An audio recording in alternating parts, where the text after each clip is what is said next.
সাবুদানার পোলাও বানাবার জন্য আমি সাবুটাকে ধুয়ে জল ঝরিয়ে রেখেছি।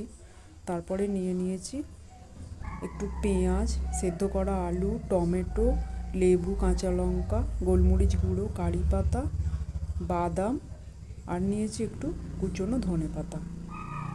কড়াইতে তেলটা গরম হয়ে আসলে তাতে দিয়ে দিলাম বাদামটা একটুখানি ফ্রাই করে নিলাম।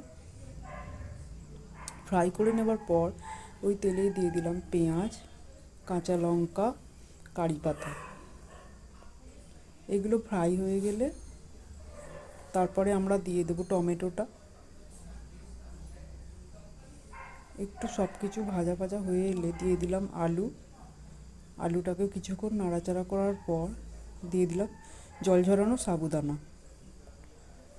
সাবুদানাটাকেও একটু নাড়াচাড়া করার পর তারপরে দিয়ে দিলাম নুন, পরিমাণ মতো নুন, গোলমরিচ গুঁড়ো, দিয়ে দিলাম একটু ভাজা বাদামটা, দিয়ে একটুখানি নেড়ে চেড়ে দিয়ে দিলাম একটু স্বাদ মতো চিনি।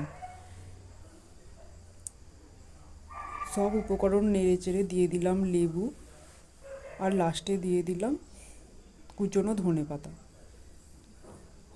রেডি হয়ে গেল সাবুদানার পোলাও। এই রেসিপিটা ভালো লাগলে তোমরাও ট্রাই করো।